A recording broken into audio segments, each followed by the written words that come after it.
This is The Handbag Husband. the Handbag Husband. Yay! One take, one take, one take, one take.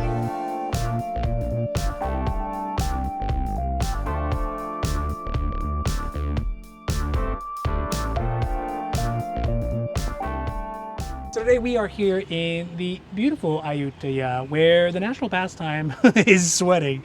It's so warm. But it's such a beautiful ruin. It really kind of brings up a lot of thoughts in general about life and existence, and also a little bit of questions about Hermes. So today we're going to do a question and answers, talking about some of the question and answers that we had and that you all might have about Hermes here in Asia, and specifically in Bangkok. And we're going to talk about our experiences and how it worked out, and kind of answer some of those questions that we thought would be important. Now, before we get to it, if you like these videos, if you like the Hermes milieu, if you like the Hermes conversation, and if you like the bag candy, and we're gonna have so much bag candy for you, please don't forget to like and subscribe, because it does really help the channel grow. And of course, we are so thankful for that. Thank you. But also because you'll get notifications when our newest long format videos come out, when our short videos come out, as well as all the stuff we got on the socials at the Handbag Husband, on Instagram, on YouTube. We got new Hermes content coming out every single week. All right, let's get to some of those questions and answers.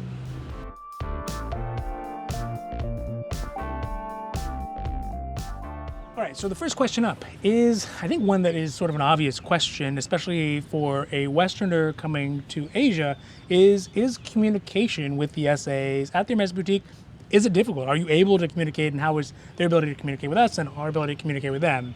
And I would say overall, it's probably fair and middling, right? I mean, they're not going to be giving doctoral theses in English, but they can definitely communicate in a way that we all understand. And especially we're all speaking Hermes, right? We're all speaking Hermes. I think there's a lot of words that everyone knows, right? So the vocabulary is there as far as Hermes goods, whether it's bags, non-quota bags. They definitely know Kelly, Birkin, or Constance.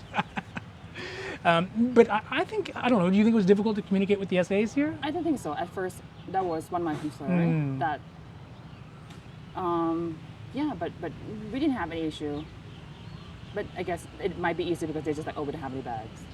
Yeah, they probably could memorize some of the stuff they say for sure. Just like, no, we don't have any bags. And probably 80% Bangkok of is people. a touristy city, so I would assume they're encounter countless of foreigners and tourists from around the world. So yeah, I mean, Bangkok is a metropolitan city, right? So I mean, there are people from all over the world, really. There are 3 MS stores in Bangkok. Yes. Los Angeles only has 2. Yes, that's right. Like, it was one until recently. Yeah, so, and the second one opened up like within the last 12 months. Yeah. So I mean, it is a big city. It's an international city. I mean, there's like 30 million people here, so the likelihood that they're going to encounter people who speak English is super. 30 minutes, I don't know, but there's a lot. The likelihood that they're going to actually interact with people who speak English is very high, and also it's a Western brand, so they have to be used to it. That English at the moment, at this time in history, whenever we watch this, maybe 1,000 years from now, English is kind of the international language for the moment. So communication overall, pretty good, right? I give it maybe like a 6 out of 10 kind of range. I mean, there are some nuances, and a lot of my jokes kind of flew by, but I don't think. I think I mean, that one doesn't count. Even your wife doesn't get the joke. So I mean, but I think the idea got across, and again, it was enough that we could sort of start to have the beginnings, the inklings of relationship if we wanted. So yeah. Yes, correct.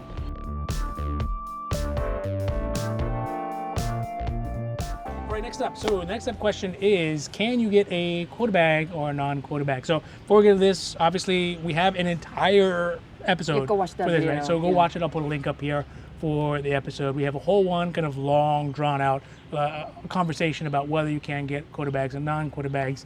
If you want the Reader's Digest version of it here, the answer is yes, I think so, right? And there's actually some ways that are different than you would expect, that you would anticipate.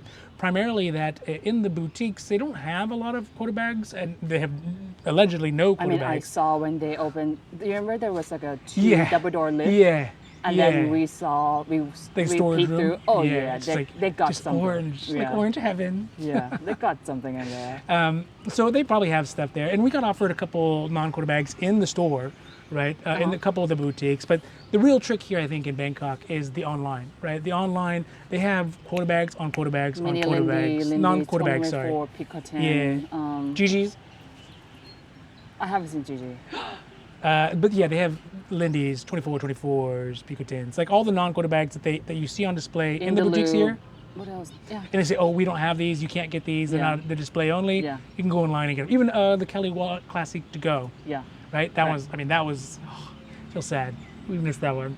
So the online stuff is good because you can order it, and if you're here long enough, 3 or 4 days, 5 business days, whatever, they will arrive in the store. And you can pick them up and be like, oh, I know I can't get these ones, but let me pick up mine. Exactly. So can you get on quarter bag? Quarter bag. The long and the short is yes. Yes. Go watch the full video. Yeah, watch the full video.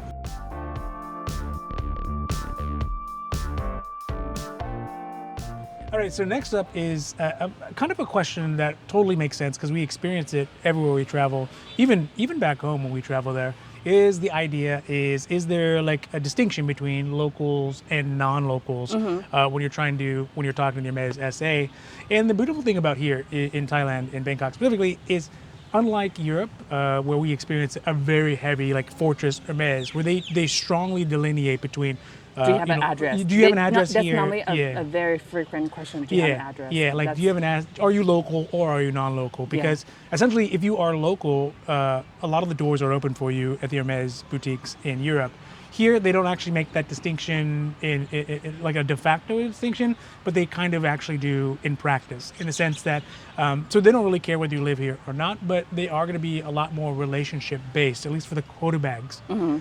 So it means that you may not have an address here, you may not have a Thai phone number, you may not have a Thai passport, but if you show up a couple times or enough times a year, you spend enough baht in this case, they're happy to develop a relationship and keep it moving with you along the lines, instead of saying, well, there are just limits to where you can go because you're not a Thai person. Yeah, so I think that was something that I found interesting. I mean, what do you think about that one? It's basically like the same in every country. You just need to tweak to each specific country. Does it make sense? Yeah.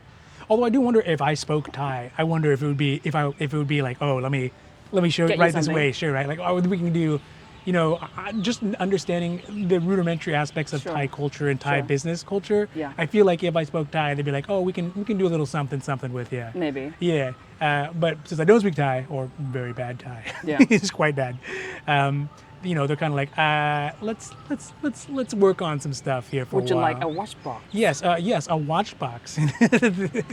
The local, non-local thing, I think it's cool that they don't distinguish it between it, but again, they're so heavily based on relationships and not transactional, like we've experienced at some of the other boutiques here in Asia, like Tokyo, where they're just kind of like, if we have it, we have it, we don't, we don't. So if you are someone who spends time here, or is able to spend time here, or is able to keep up kind of a long distance relationship, which they are open to here, then I think there's a lot of opportunity, and it's kind of a rock that's unturned by a lot of the Hermes capators, right? A lot of the Hermes appreciators, a lot of the Hermes lovers, they're not thinking of Bangkok as a place that they could develop a fruitful relationship for their bags. Yeah.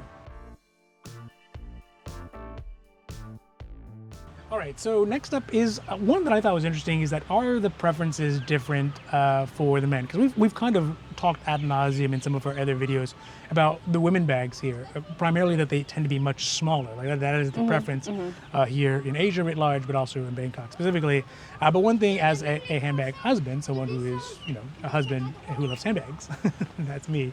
I noticed that there are actually kind of a big difference in the types of bags that men carry here, especially regards to Hermes. I think that the spectrum of bags that men carry from Hermes here in Asia and in Bangkok specifically is much, much bigger than what we see back home. Sure. Or even kind of in London too as well, right? Where I think that a lot of the folks, including myself, have hyper-focused on a lot of the professional bags from Hermes. So maybe that is the Saka Depeche, the Kelly Depeche, the City Street, what is it, City Center? That one as well. You see those kind of like professional pseudo suit briefcases, essentially. Yeah. Some sort of version of briefcases. Here you get a lot more crossbody bags, you get the hackados, fanny packs. Which you kind of almost against. Well, which is getting even worse since I've been here. Food's so good.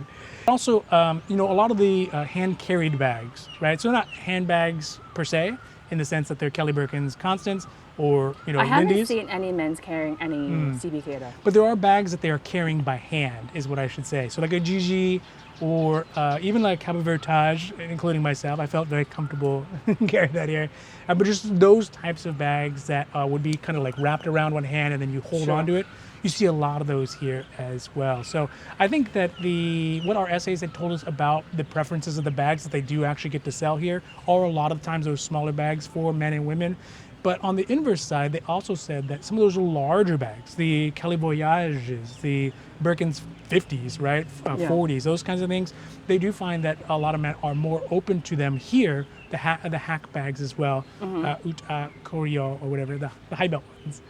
Those are preferable for men here, whereas maybe in the U.S. it just hasn't really gotten to that point yet. Yeah, sure. You see some people who are like fashionistas who are trying to make a statement about it, but as far as people buying them as a practical usage, and we saw even on the plane, and I'll put up one of the bag spottings we had here.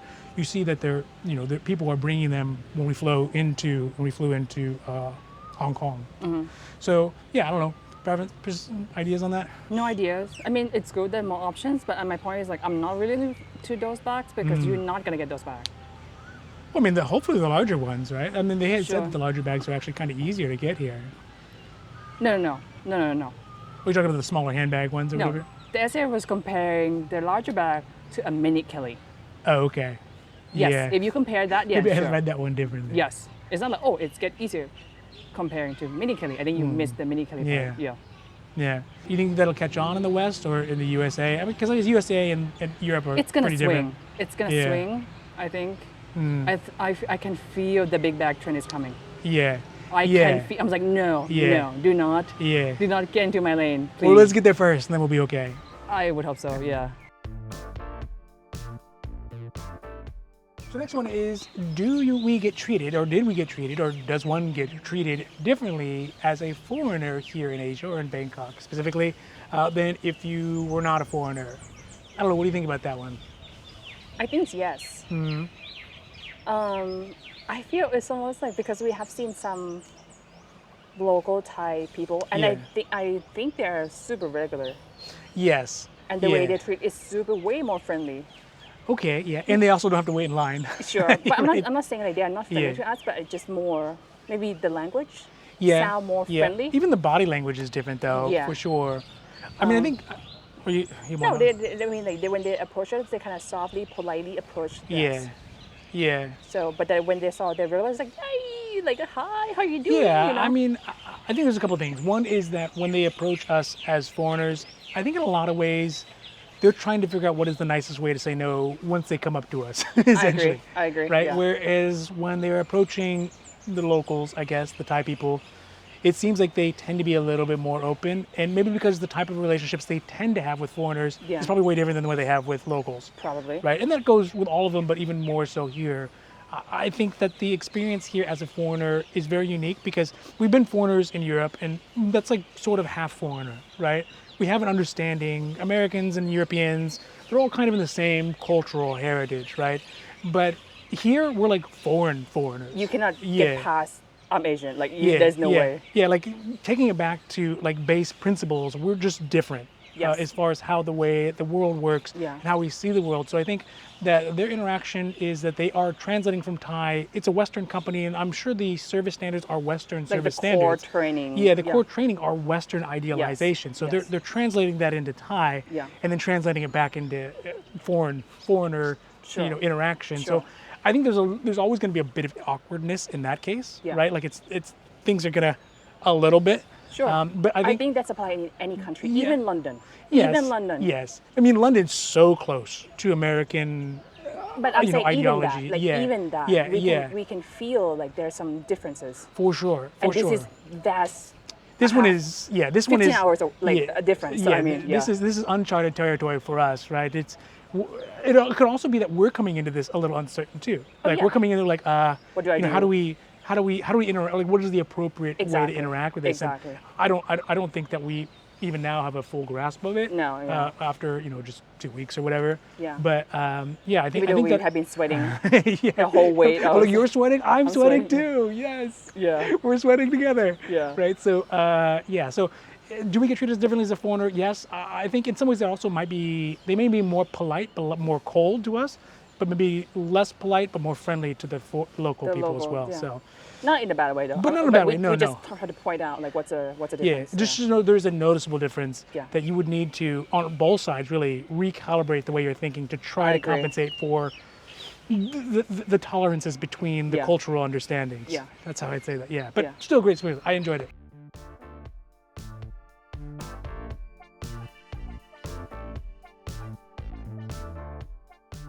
All right, so another big one that we noticed. Isn't a big one. It's just like a. It's not big, but it's super noticeable, and it's basically a roadblock. Maybe it would be useful for other people. Yeah. So, you go ahead. You do it. So the way that you communicate with your SA, right? Yes. In the US, yes. I text my SA through a normal message. Yes. Whatever app, not app, like a normal text message. Yeah. In Europe, they use WhatsApp. Yeah. Another application. Here in Asia, or at least in Bangkok, when the SA that we talked to, she wanted to send us her schedule and her name. Like, hey, these are my contact information. Yeah. The application they use is called Line, Line. So I don't know if it's a big deal or not, but to me it's like, oh, you know what? You need 3 years application if you're gonna go to these 3 continents to communicate with other people. With your SA. Just getting having the mechanisms to communicate, I think, are going to be unique to where you're at. Like, again, like you said, the WhatsApp versus the Line versus just normal standard text. Also, I think the other thing is that we talk a lot about the online non-quota bags and stuff like that. To the way that they verify and kind of vet those people who are doing it, because there's lots of people doing it, obviously, is that here in Thailand you have to have a Thai phone number. I think. Yeah, because that was one of the big roadblocks for us that was causing a lot of problems, is that if you don't have a Thai phone number, you can't send it to a US phone number or a voice over IP or whatever. You can't send it that. It has to be a specific Thai number. So I think that's, in one way, that's maybe why the online stuff stays longer. Yeah. We haven't tried it because we hadn't really thought about it while we were in Europe, but we will. Not too far. Stay tuned. Yeah, stay tuned for that one. We'll see if that will be kind of a workaround, a little bit of a Hermes hack that might be able to get us there. But yeah, I think the ways that they communicate here is done differently. And you think, oh, that's not a big deal. Just get a Line app or get a WhatsApp app. But just being able to communicate and understand those systems, it does take time. It takes experience, and you have to kind of work through it. And if you don't, we're not Gen. What gens are the youngest one these days? The youngest one. The young kids these days. They may be able to do it, but for because us, if they say, oh, do you have this application? It's like, let me download. Let me download. Like how I send. We all know the MS store. They don't really have internet connection. Yeah. I haven't had. It's my conspiracy there. I haven't had any issue here though. I've been able to search pictures, whatever, no issue. But sometimes some of the stores, the reception is pretty bad. So. But do you think there's any other apps that they use other than Line and WhatsApp? I mean, those are the 2 biggest ones in the world, right? Other than just standard text. I think Korean might have, what's it called? Kakao. Or between China, they have their QQ. They're inside exactly. China. Exactly. I know South Korea might have one. I'm not 100% sure, but I have heard of Line before. Yeah. WhatsApp was big. Or is maybe like still South big. America too. Some of those ones. Yeah. So I don't know.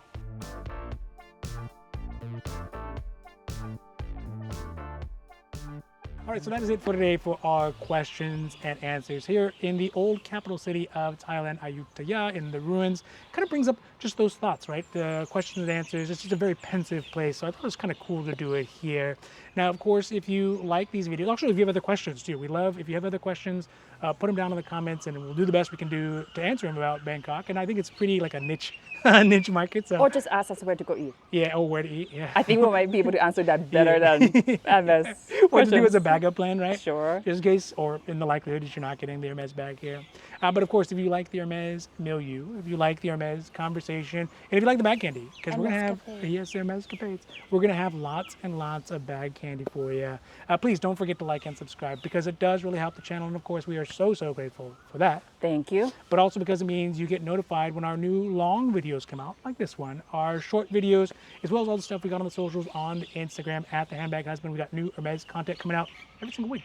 So don't forget to like and subscribe and to follow. And with that, from the beautiful city of Ayutthaya, thank you and